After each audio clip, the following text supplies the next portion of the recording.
এইদিকে বলে গৌরচন্দ্র। গৌরের ভাব কি?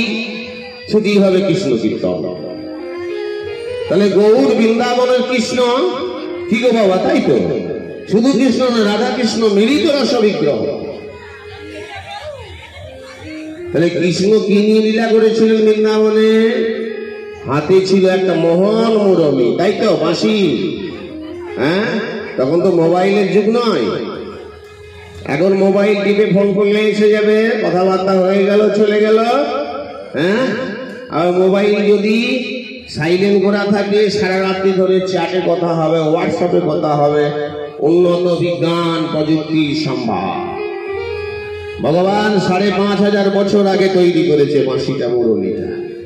হ্যাঁ, সেই কৃষ্ণ যখন সিদ্ধান্ত নিলেন যে রাধারানীর প্রেমলীর পরিশোধ করব, একাধারে জীবকে উদ্ধার করব কৃষ্ণ নাম দিয়ে, তাহলে আমাকে নবদ্বীপ নদিয়া যেতে হবে, গৌর হতে হবে।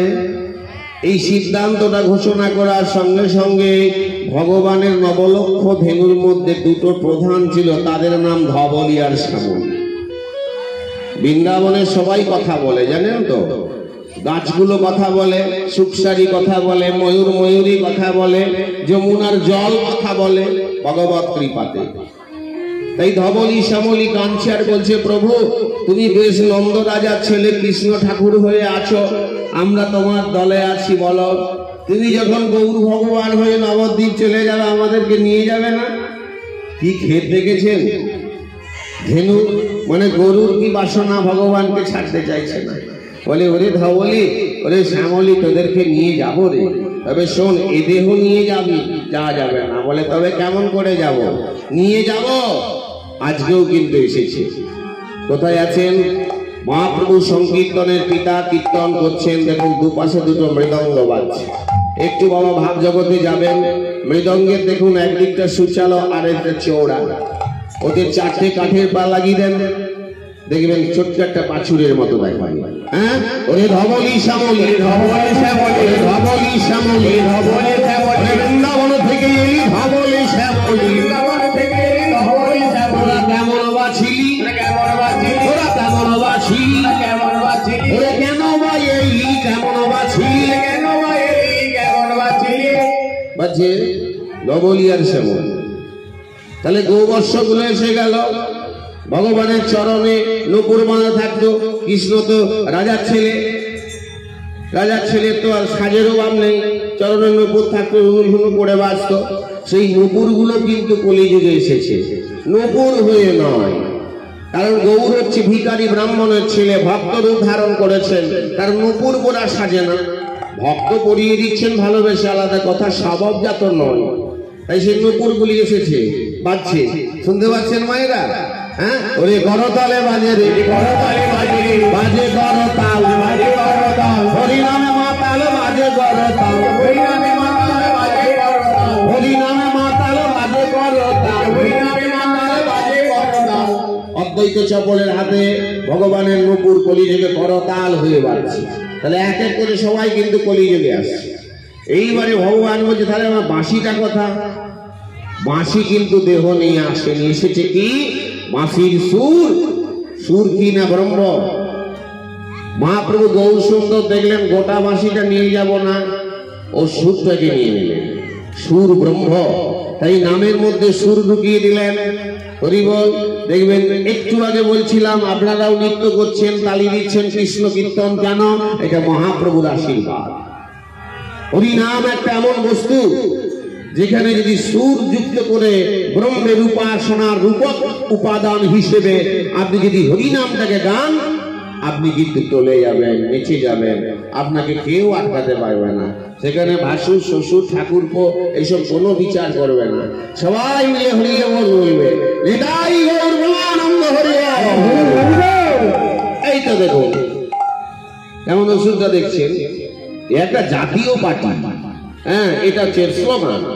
সব রাজনৈতিক পার্টির দেখবেন, অপরাধ দেবেন না, ক্ষমা চাইছি, নিজস্ব স্লোগান আছে, সে স্লোগান দেয়। আমাদের মহাপ্রভু গৌর ভগবানের স্লোগান, নিতাই গৌর প্রেমানন্দ হরি বল। ওসব পুরনো কথা, আপনি কেন বলেন না, হাত তুলেন না?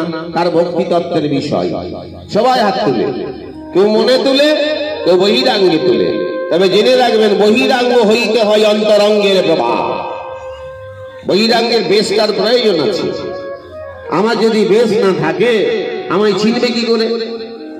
ধরুন আমি মরে গেলাম, রাস্তার পাশে পড়ে গেছে, আমি যে বেটা কাদের ছেলে এটা চিহ্নিত হবে কি করে? যদি সুচালো গাড়ি থাকে, গোপ না থাকে, মাথায় টুপি থাকে, বুঝতে পারছেন কাদের হবে? মুসলমান ভাইদের হবে।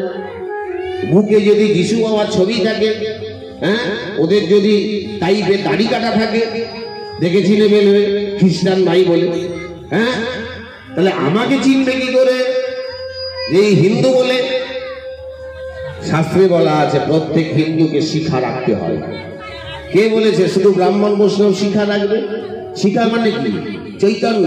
চৈতন্য মানে কি? জ্ঞান। কোন জ্ঞান? ব্রহ্ম জ্ঞান। আমি কে, কেন আমি, কোথায় আমি, কবে আমি, আমার জগতে আসার কারণ কি, এটাই হচ্ছে চন্দ্র তপ বা চৈতন্য।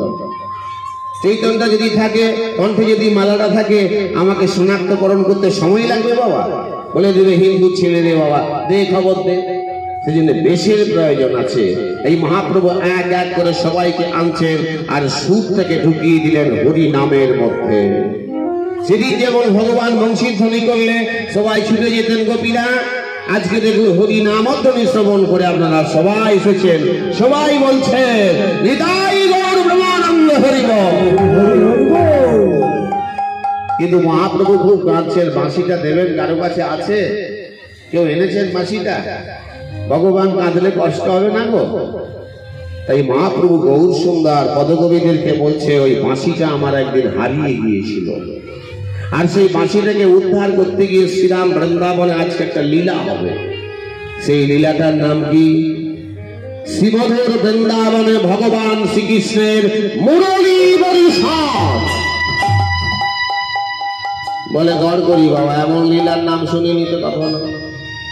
জল বৃষ্টি আকাশ থেকে হয়, বৃষ্টির সঙ্গে শিল পড়ে, শিলা বৃষ্টি হয়, আকাশ থেকে তারা খসে পড়ে বাবা, উল্কাবাদ বলে, দেবতারা পুষ্প বৃষ্টি করে। আজকে কিন্তু মুরলীর বৃষ্টি হবে।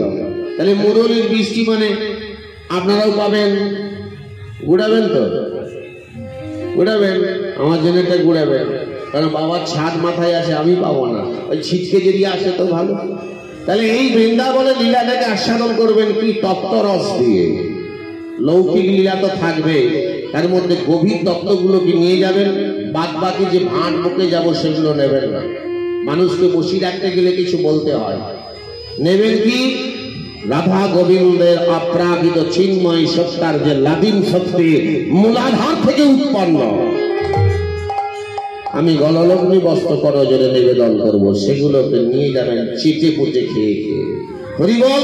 আর যেখানে ভুল ত্রুটি থাকবে ঘরে গিয়ে সংশোধন করে ভুলগুলো ফেলে দেবেন।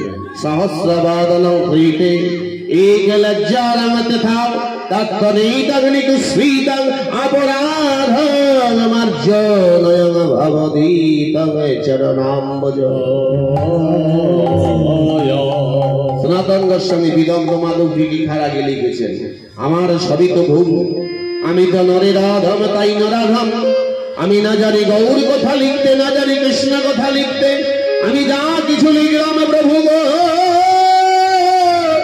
তুমি আমার সেই সার বস্তুগুলোকে গ্রহণ করবে, আর যেগুলো তোমার বাঞ্ছনীয় হবে নাই তা তুমি ফেলে দি আমাকে চরণে স্থান দেবেন। তাই গৌর প্রেমানন্দ হরি। তাহলে চলুন সবাই বৃন্দাবনে যাওয়া যায়, সবাই চলুন বৃন্দাবনে যাবেন। বেশ চলে গেছি, নিধুবনে গেছেন, বৃন্দাবনে নিধুবন। বাবা মায়ের হাত তুলে বলুন, নিধুবন গেছেন? অবশ্যই গেছেন। ওই নিধুবনে যখন প্রবেশ করতে যাবেন এইরকম একটা নাটচালা পাবেন। ভালো করে মনে করে দেখুন, এই নাটচালার চার কোণে চারটা ছোট ছোট বক্স বাঁধা আছে, আর সবসময় গান বাজছে রাধারানী।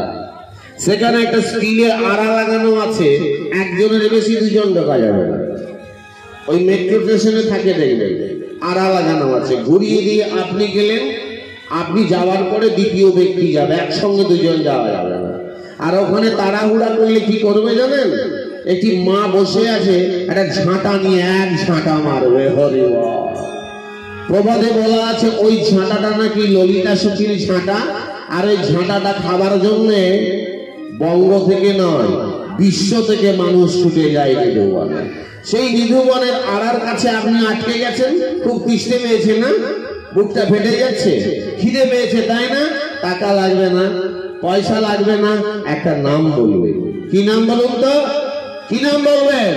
যে নামটা বললে এই ঘোর কলিযুগে বৃন্দাবনে আপনি ঘোল পাবেন, মাখন পাবেন, ছানা পাবেন, খেতে পাবেন, ঘুমাতে পাবেন।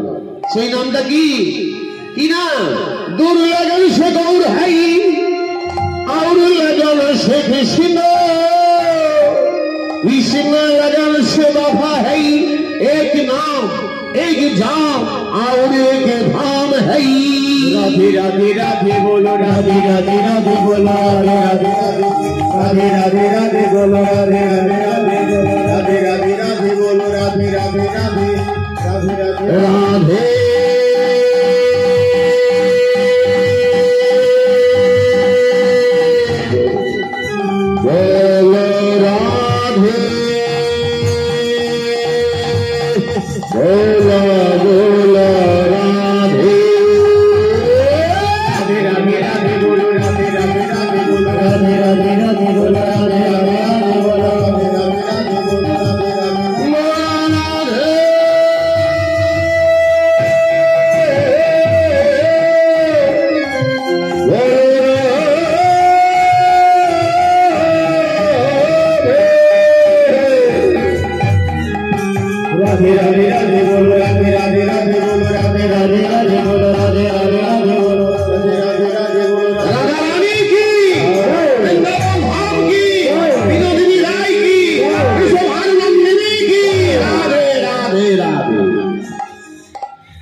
সবাই বৃন্দাবনে এসে গেলাম।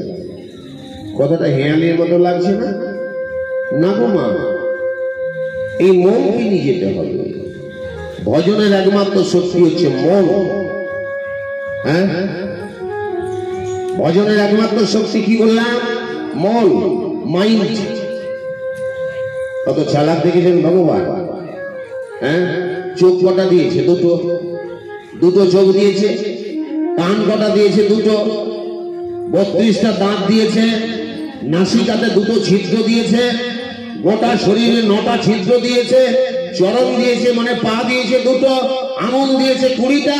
লক্ষ লক্ষ কোটি কোটি চুল দিয়েছে, কেশ। লেকিন মন কটা দিল? মন কটা দিয়েছে? একটা মন দিয়েছে। কেন দিলে গোবিন্দ? কেন তুমি আমায় একটা মন দিয়ে ঘরের কোণে বসিয়ে দিলে? আমার যদি দুটো মন দিতে, আমাকে যদি দুটো মন দিতে তুমি, একটা মন আমি সবসময় তোমার চরণে রেখে দিতাম, আর একটা মন দিয়ে আমি সংসারে করে যেতাম। হে যেতাম, হে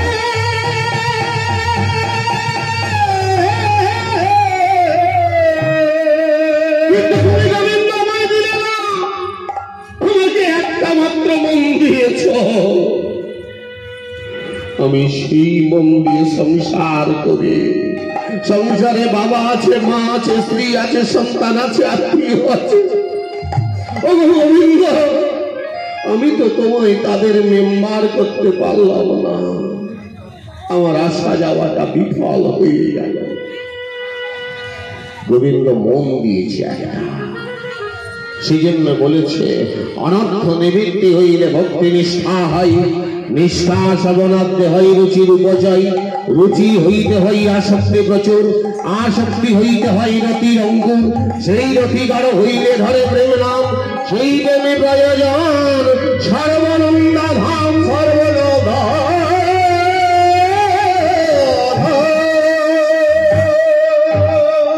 তবে তো পরীক্ষা দেব। মন যদি দুটো দিতাম ভজন হতো না। আমার যদি কাছে অনেক টাকা থাকে, আমি দারিদ্রকে ভয় করব না। আমার কাছে যদি অনেক আলো থাকে, আমি অন্ধকারকে ভয় করব না। আমার কাছে যদি অনেক সুখ থাকে আমি দুঃখকে ভুলে যাব, আমার কাছে যদি অনেক অনেক অনেক কিছু থাকে আমি শূন্যতাকে ভুলে যাব। তাই গোবিন্দ একটা মন দিয়েছে, দেখি বেটা কেমন পারো। অনর্থের নিবৃত্তি ঘটিয়ে তুমি কৃষ্ণ চরণ নিজেকে সঁপে দাও, কৃষ্ণস্তু ভগবান। তাই সেই মনকে নিয়ে আমরা বৃন্দাবনে চলে গেলাম। দাঁড়িয়ে আছে একটা লোক, কে জানেন? তার নাম দ্বিজচণ্ডী দাস। তিনি দেখছেন বৃন্দাবনে গোবিন্দের লীলাটা। ছোট্ট বালক গোবিন্দ দুটো মায়ের মাঝখানে শুয়ে ঘুমোচ্ছে। দুটো মা মানে একটা মা হচ্ছে যশোদা, আর একটা না দেবকী নয়, দেবকী নেই এখানে, জেঠাই মা।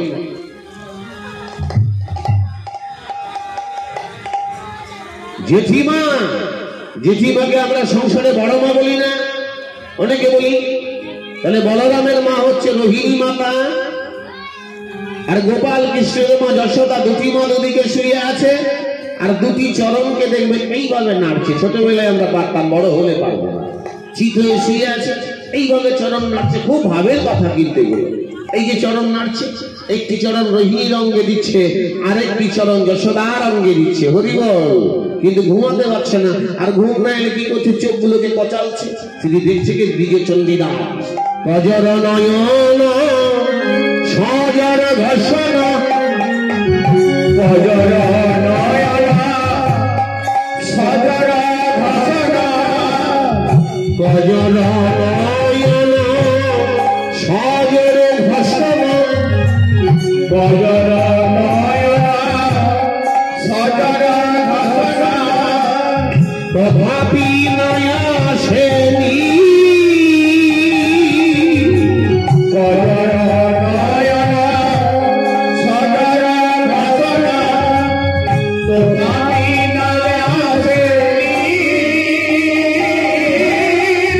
বাঁশুরি অবশ্যে কহে চণ্ডী দাসে, এ কেমন বুঝিয়াছি।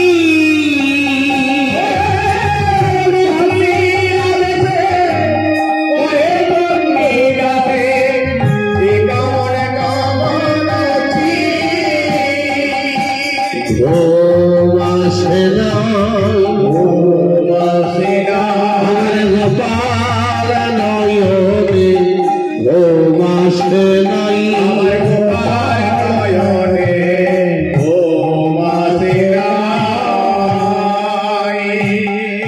গোপাল ঘুমাতে পারছে না।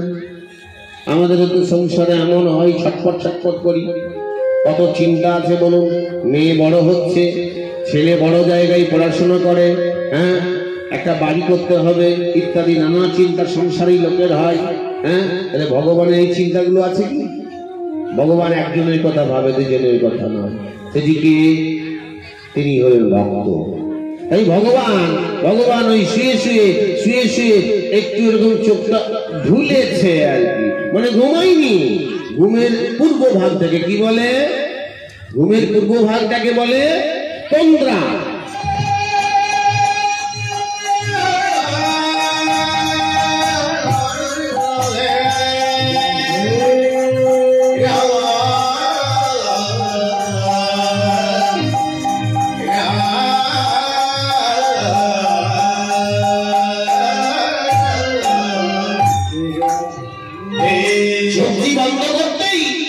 রাধারানীকে স্বপ্নে দেখে ফেলেছে।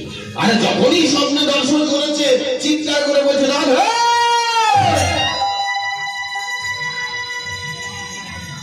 সর্বনাশ। জেঠিমা শুয়ে আছে, মা শুয়ে আছে। কি গো মায়েরা, আপনার ছেলে যদি আপনার কোলের কাছে শুয়ে শুয়ে ঘুমোতে ঘুমোতে ওই পাড়ার লাল টুকটুকে বৌদিটার নাম ধরে ডাকে, আপনি চমকে যাবেন না? বাবা, ছেলে আমার ঘুমাতে ঘুমাতে আমার নাম বলেনি, জেঠিমার নাম বলেনি, শ্রীরাম সুদামের নাম বলেনি, নাম বলছে রাধে। এ রাধে কে? আয়ন ঘোষের স্ত্রী। হ্যাঁ, সর্বনাশ। গোবিন্দ ভয় পেয়ে গেছে, বলে দেখি মা জেগে আছে, শুনলো নাকি? আমার যশোমতী ঘুমাচ্ছে, দেখি জেঠিমা। ও বাবা, জেঠিমা আরো ঘুমাচ্ছে।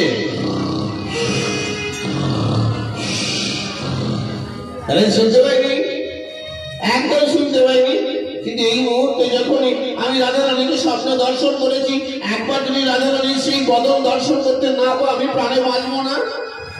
এই ছোট্ট বাল গোপাল কি করছে জানেন? ও মা, আপনারা তো গোপালকে সাজিয়ে দেন, বলুন আজকে সাজাবার কেউ নেই গো, নিজেই সাজছি। চূড়া ধরা পড়িল বনমালা গলে নিল, চূড়া ধরা পড়িল বনমালা গলে নিল, চূড়া ধরা পড়িল বনমালা গলে নিল, চূড়া ধরা পড়িল বনমালা গলে নিল। আর নীল পরের মুরলি, আর নীল পরের মুরলি, আর নীল পরের মুরলি, আর নীল পরের মুরলি।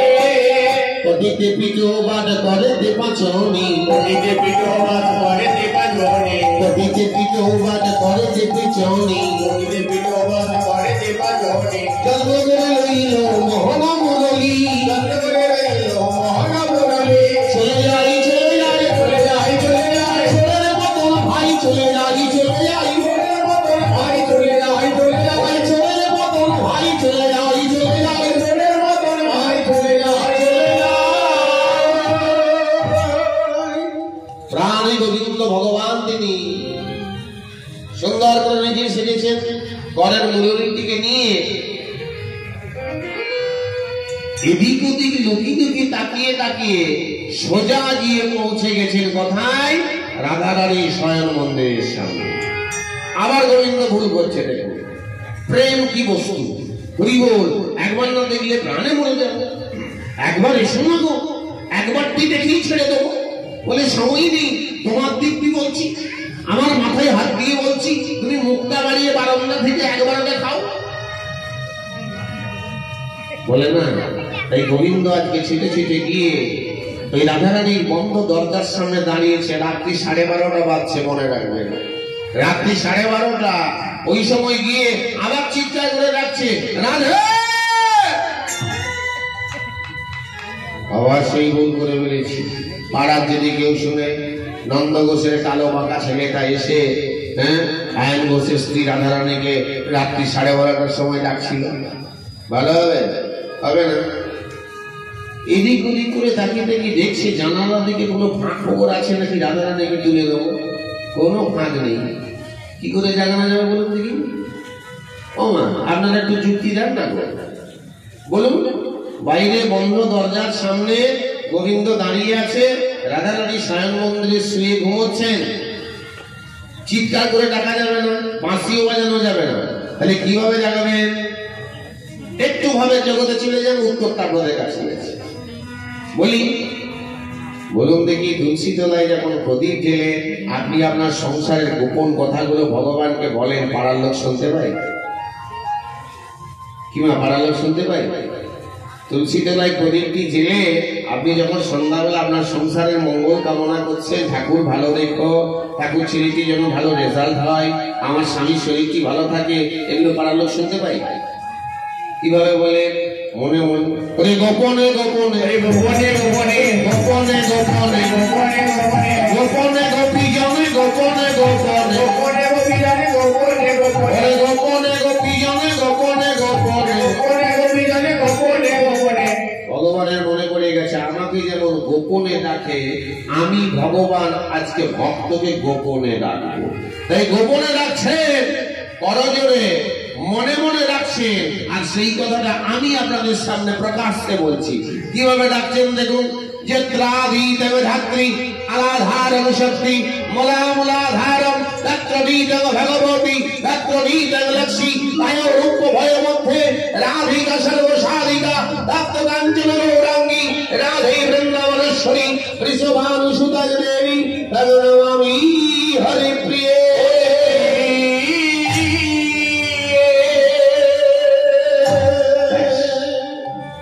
যখনই রাধারানীর ধ্যান করতে আরম্ভ করেছে, রাধারানী ঘুমাতে পারলেন না, জেগে গেলেন। ছুটে এসে দরজাটা খুলে দিয়ে দেখছে গোবিন্দ দাঁড়িয়ে আছে।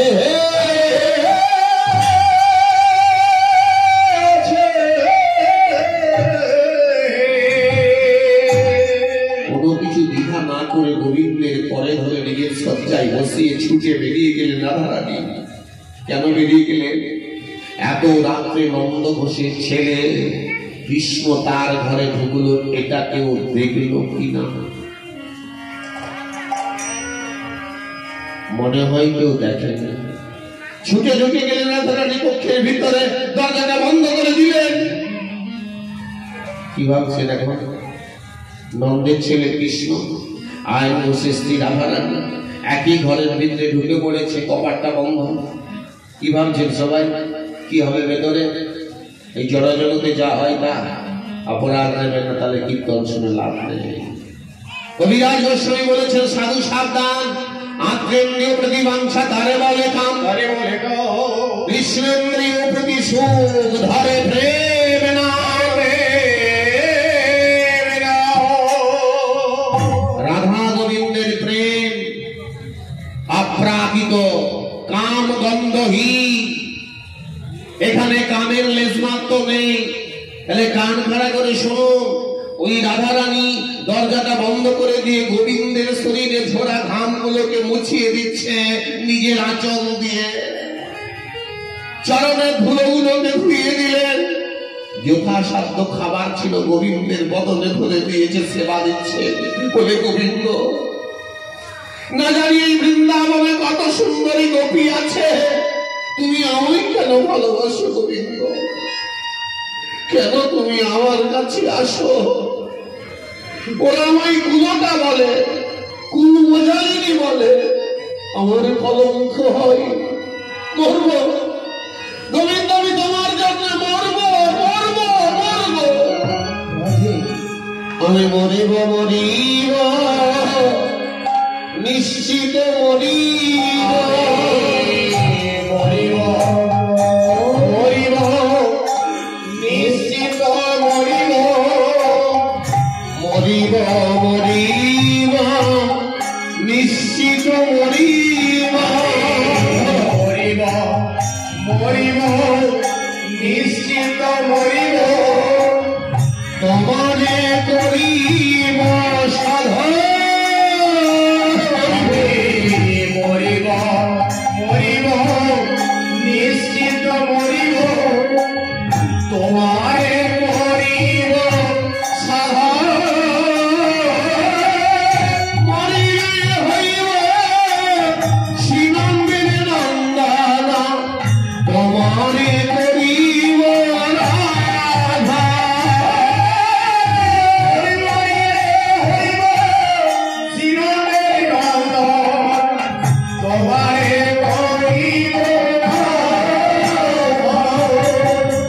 বুঝিবে সেদিন, বুঝিবে সেদিন, নারী বেদনা, বুঝিবে সেদিন, নারী বেদনা, বুঝিবে সেদিন।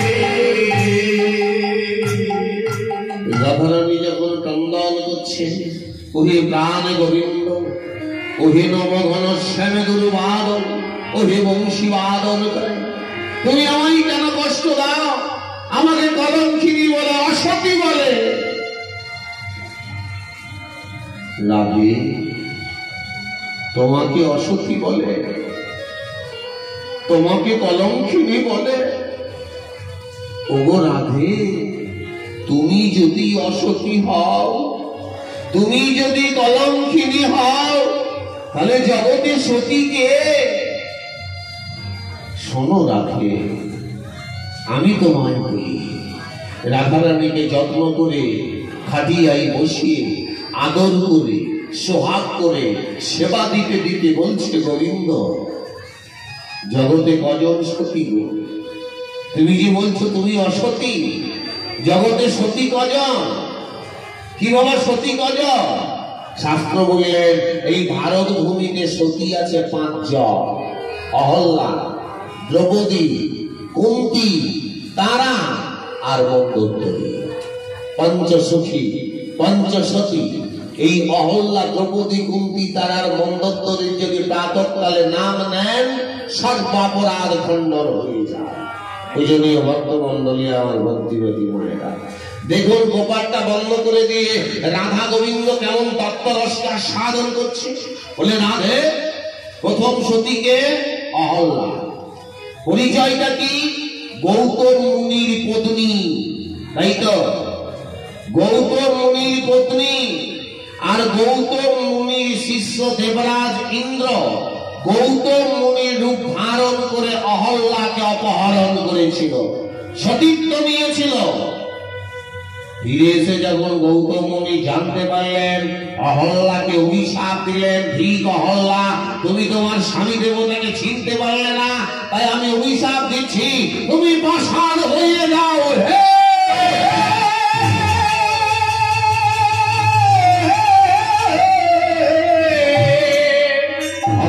করে কাঁপতে কাঁপতে অহল্যা পাষাণ হয়ে যাচ্ছে। করকুটে বললেন, হে স্বামী দেবতা, আমি যদি পাষাণ হয়ে যাই আমি উদ্ধার হব কবে? গৌতম মুনি বললেন, শোনো অহল্যা, তুমি পাথর হয়ে থাকবে, পাষাণ হয়ে থাকবে। যেটা যুগে পূর্ণ ব্রহ্ম সনাতন শ্রী রামচন্দ্র দশরথের ঘরে কৌশল্যার গর্ভে জন্মগ্রহণ করবে, সেই পূর্ণ ব্রহ্ম সনাতন রামচন্দ্রের চরণের স্পর্শে তুমি উদ্ধার হবে, তার আগে নয়। আর দেবরাজ ইন্দ্র, তোমার এত বড় ভোগবাসনা, তুমি গুরুপত্নী হরণ করলে, অভিশাপ দিচ্ছি, যে জনির প্রতি আকৃষ্ট হয়ে তুমি জনি সম্ভ্রম জ্ঞান হারালে, তোমার সর্বাঙ্গে জনির প্রকাশ হয়ে যাবে। দেবরাজ ইন্দ্রের গোটা অঙ্গে জনি প্রকাশ হয়ে গেল, ভগ চিহ্ন। গোটা গায়ে চাদর চাপা দিয়ে বসে বসে ইন্দ্র কাঁদছে। ছুটে গেলেন দেবতাদের গুরুদেব দেবগুরু বৃহস্পতি, বললেন অপরাধ করেছে, তার শাস্তি হয়েছে, ডাকো দেবরাজ ইন্দ্রকে। ইন্দ্রকে ডেকে নিলেন, বলল, শোনো ইন্দ্র, এক ভুল দ্বিতীয়বার না হয়, আমি আশীর্বাদ করছি, তোমার ওই সহস্র জনি চিহ্ন সহস্র লোচনে পরিণত হবে। লোচন মানে চোখ। দেবরাজ ইন্দ্রের ভগ চিহ্ন গুলো সব চোখ হয়ে গেল, লোচন হয়ে গেল, যার জন্য দেবরাজ ইন্দ্রের আরেকটা নাম আছে, সেটা হলো কিনা সহস্র লোচন। সহস্র মানে হাজার, লোচন মানে চোখ। রাধারানী শুনলে তোমার অহল্যার কথা, গোবিন্দ রাধারানীকে বলছে, দ্বিতীয় সতীটাকে দ্রৌপদী। দ্রৌপদীর কটা স্বামী? মায়েরা বলবেন দ্রৌপদীর কটা স্বামী? ওই মা আমার বলেছে 5টা। ঠিকই তো। ধর্মপুত্র যুধিষ্ঠির, ভীম, অর্জুন, নকুল, সহদেব 5টা স্বামীকে গ্রহণ করলেন। করবার পরে দ্রৌপদী যখন জানতে পারলেন তার শাশুড়ি মাতা কুন্তির গর্ভের সন্তান ওই কর্ণ, তার অন্তর চাইল, আমি 5টা স্বামীকে ভোগ করেছি, স্বামীত্বের অধিকার পেয়েছি, কিন্তু ওই কর্ণকে যদি স্বামী রূপে পেতাম, নারী জন্ম ধন্য হয়ে যেত। হে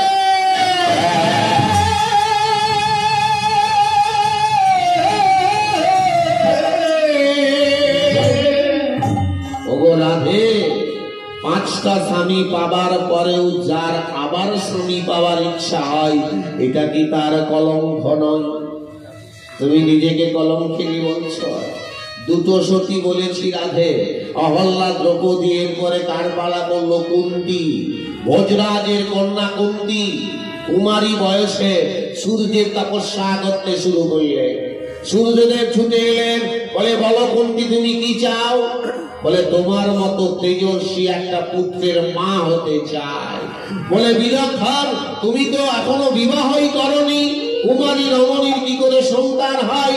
বলে, না, আমি আশীর্বাদটা চেয়ে নিচ্ছি, আমি যখন বিবাহ করব যেন তোমার মতো সন্তান আমার গর্ভে হয়।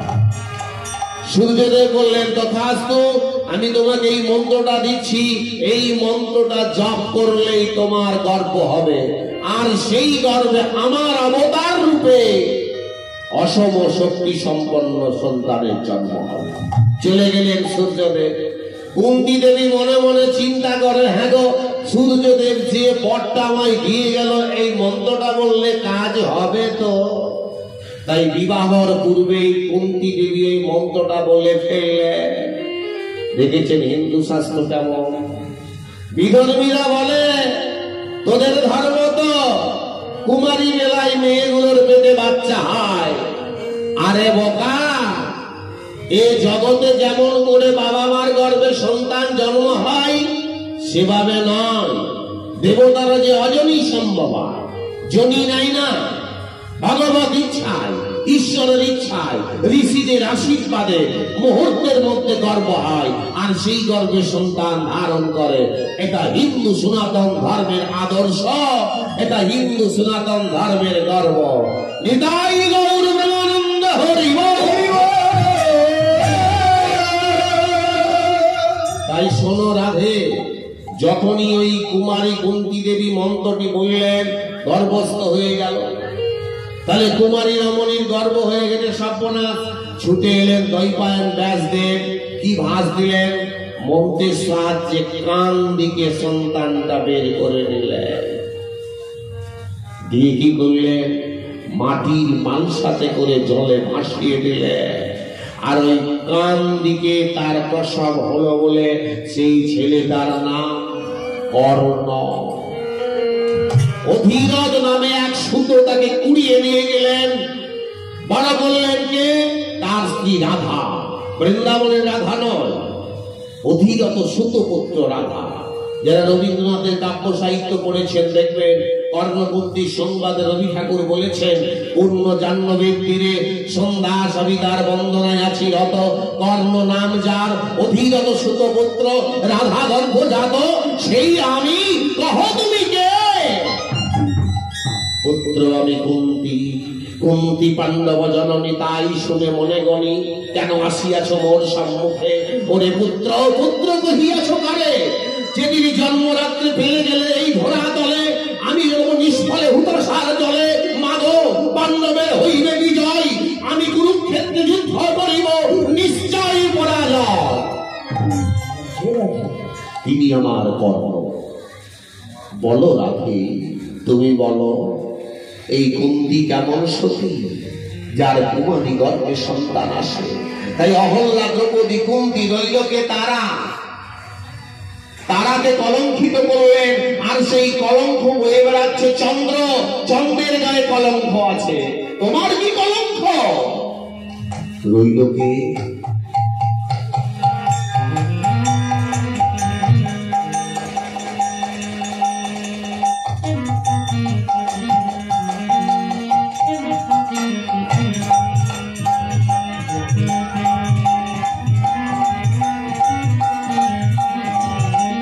জয় শ্রী রাধে, জয় শ্রী রাধে, জয় শ্রী রাধে।